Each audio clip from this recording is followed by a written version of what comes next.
नमस्कार, स्वागत है आप सभी का सुविद्या चैनल में। आज हम बात करेंगे कक्षा 10 संस्कृत का 5वां पाठ सुभाषितानी। सुभाषितानी का मतलब होता है अच्छे वचन या फिर अमृत वाणी के रूप में हम इसे कह सकते हैं। तो अमृतमय वाणियों को संस्कृत में सुभाषित कहा जाता है और उसी आधार पर यहाँ पर इस चैप्टर का नाम भी सुभाषितानी रखा है। तो ये जो प्रस्तुत पाठ है इसमें अनेक संस्कृत ग्रंथों से बनाकर ही 10 सुभाषित का संकलन किया गया है। इसमें परिश्रम की इम्पोर्टेंस बताई गई है, क्रोध का क्या दुष्प्रभाव पड़ता है वो बताया है, बुद्धि की इम्पोर्टेंस बताई है। तो जीवन के लिए जो जो चीज़ें महत्वपूर्ण हैं उन सभी अच्छे वचनों को यहाँ पर संकलित किया गया है। आलस्यम ही मनुष्याणाम शरीरस्थो महान रिपु। आलस्य ही मनुष्य के शरीर का सबसे बड़ा शत्रु है। तो यहाँ पर कवि क्या कह रहे हैं कि निश्चित ही आलस्य मनुष्य के शरीर में स्थित महान शत्रु है। नास्त्यद्यमन समो बंधु कृत्वा यम नाव सीदती। अब यहाँ पर देखो, बंधु का मतलब होता है मित्र, उद्यम सम यानी परिश्रम के समान, नास्ति यानी नहीं है। तो परिश्रम के समान कोई मित्र नहीं है जिसे करके यानी परिश्रम को करके मनुष्य जो है वो दुखी नहीं होता है। तो सरलार्थ देखें, मनुष्यों के शरीर में स्थित आलस्य ही महान शत्रु है, परिश्रम के समान मित्र नहीं है जिसे करके मनुष्य दुखी नहीं होता है।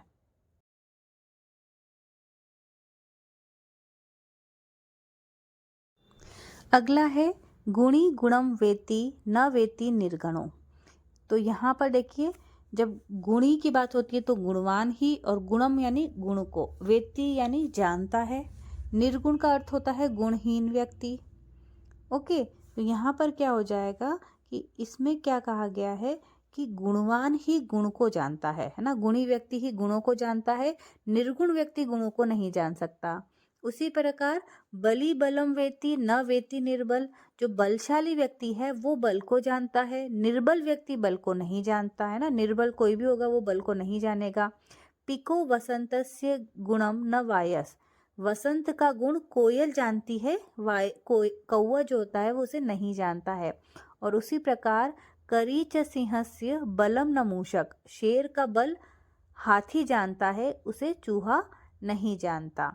तो यहाँ पर बात क्या बताई गई है कि ये नीति शतक से लिया गया है। पहली बात तो ये याद रखें, और यही कहना चाहते हैं कवि कि गुणवान जो व्यक्ति है वो गुण को जानेगा, बलवान व्यक्ति बल का ज्ञान कर सकता है, वसंत को कोयल जान सकती है ना कि कौवा जान सकता है।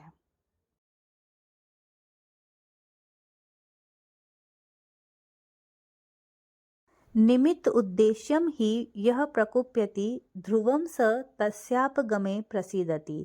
अब यहाँ पर निमित्त यानी किसी उद्देश्य या कारण, और प्रकुप्यति यानी अत्यधिक क्रोध करता है, और ध्रुवम का मतलब होता है अवश्य ही, प्रसिद्धति का मतलब है प्रसन्न होता है। तो यहाँ पर कवि कहता है कि जो मनुष्य कारण को आधार बनाकर या किसी पर्टिकुलर रीजन की वजह से किसी कारणवश अत्यधिक क्रोधित होता है तो वो उस कारण के समाप्त होने पर प्रसन्न हो जाएगा। अगर कोई व्यक्ति किसी कारण से, भाई एक व्यक्ति को मोबाइल चाहिए, उसके पास मोबाइल नहीं है, तब तक वो क्रोधित हो रहा है एक बच्चा कि मुझे मोबाइल चाहिए, अगर वो मोबाइल मिलेगा तो वापस प्रसन्न हो जाएगा। तो यहाँ पर क्या कहना चाह रहा है कि अगर कोई व्यक्ति किसी कारण को आधार बनाकर क्रोधित है तो उस कारण के समाप्त हो जाने पर वो प्रसन्न हो जाएगा। लेकिन अकारण ही अगर कोई द्वेष कर रहा है, तीसरी लाइन है अकारण द्वेषी मनस्तु यस्य वे। अगर व्यक्ति बिना कारण के ही द्वेष करने वाला है उसको लोक कैसे संतुष्ट करेगा। कथ जनस्त परितोष्यति, यानी मनुष्य उसके मन को कैसे संतुष्ट करेगा।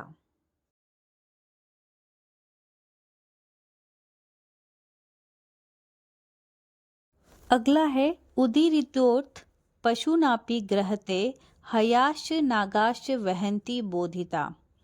तो यहाँ पर देखिए, पशुना का मतलब पशु द्वारा, उदीरित यानी होता है कहा हुआ, और ग्रहते यानी अर्थ को ग्रहण किया गया। हया का मतलब होता है घोड़ा, नागा का मतलब होता है हाथी। तो यहाँ पर कहा है कि पशु भी कहे हुए के आशय को ग्रहण कर लेता है, यानी पशु के द्वारा भी कहा गया अर्थ समझ लिया जाता है। जैसे कि घोड़े और हाथी को बताए गए जो भी काम बताया जाता है, या भार धोने का अगर उनका काम है तो वो उसे ढोते हैं। उसी प्रकार अनुक्तम प्युहति पंडितो जन परित ज्ञान फला ही बुद्धये। पंडित जन यानी विद्वान व्यक्ति, अनुक्तमपि का मतलब होता है बिना कहे ही, उहति का मतलब होता है अनुमान लगाता है। तो इसका मतलब क्या हो जाएगा, उसी प्रकार, ठीक है, जो विद्वान व्यक्ति है, यहाँ पर देखिए हाथी घोड़े को तो बताए जाने पर वो बोझा होते हैं, लेकिन जो विद्वान मनुष्य है वो बिना कहे ही अनुमान लगा लेते हैं या समझ लेते हैं, क्योंकि बुद्धिमान लोग जो हैं वो ज्ञानजन्य फल देने वाले होते हैं। वो दूसरों के संकेत से ही ज्ञान रूपी फल को प्राप्त कर लेते हैं, यानी उन्हें भान हो जाता है, ज्ञान हो जाता है।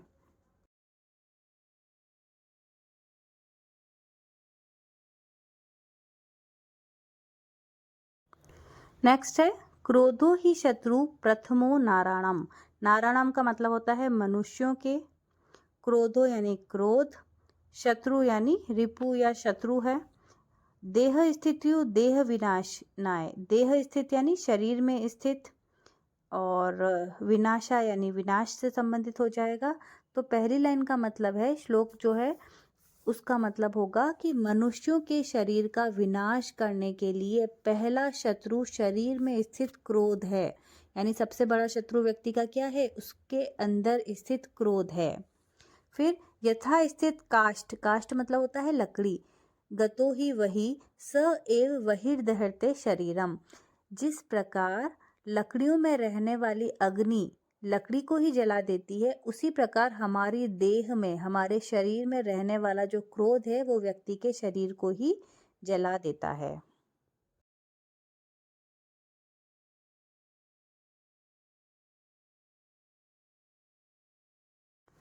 मृगा मृगे संग मनुवर्जन्ति गावश्च गोभी तुरंगा स्तुरगे, मूर्खाश्च मूर्खे सुधीय सुधी भी समानशील व्यसनेषु संख्यम।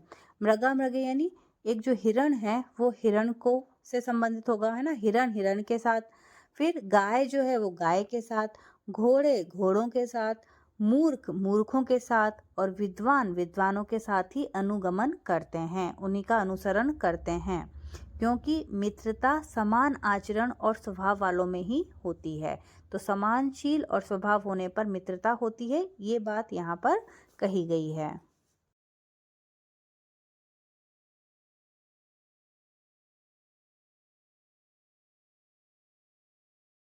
अगला है सेवितव्यो महावृक्ष फलच्छाया समन्वित, यदि देवात फलम नास्ति छाया के निर्वायेत। अब यहाँ पर बात हो रही है कि एक फलों और छाया दोनों चीजें है ना, फल भी दे रहा है और छाया से युक्त विशाल पेड़ का ही आश्रय लेना चाहिए, यानी उसी से का ही सहारा लेना चाहिए। भाग्य से यदि हमें उससे फल नहीं मिले तो छाया तो कोई नहीं रोक सकता, अर्थात छाया तो मिलती रहती है। तो यहाँ पर क्या बात कही गई है कि फल और छाया से युक्त महान वृक्ष आश्रय लेने के योग्य हैं। यदि किसी कारण से फल नहीं मिला तो वृक्ष की छाया किसी के द्वारा नहीं रोकी जा सकती। 8वां श्लोक है अमंत्रक्षमक्षरम नास्ति नास्ति मूल मनोषधम, अयोग्य पुरुष नास्ति योजक स्तत्र दुर्लभम।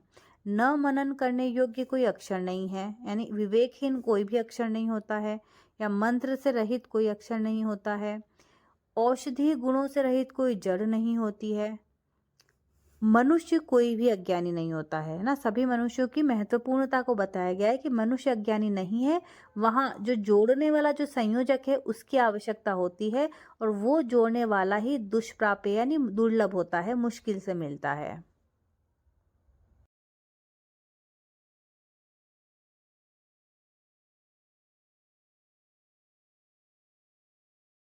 नवा श्लोक संपत्तो च विपत्तो च महता में रूपता। भाई चाहे बहुत संपत्ति का समय हो, यानी व्यक्ति अच्छे दिन देख रहा हो, या फिर विपत्ति का समान हो, विपत्ति का समय हो, महापुरुष व्यक्ति हमेशा एक समान ही होते हैं। महापुरुषों की स्थिति समृद्धि में और संकट में एक जैसी ही होती है। उदय सविता रक्तो रक्ताश्च स्तमय तथा, जिस प्रकार जो सूर्य उदय होता है और अस्त होता है दोनों समय कैसा होता है, लाल रंग का ही होता है, उसी प्रकार महापुरुष भी संपत्ति और विपत्ति में एक ही समान होते हैं।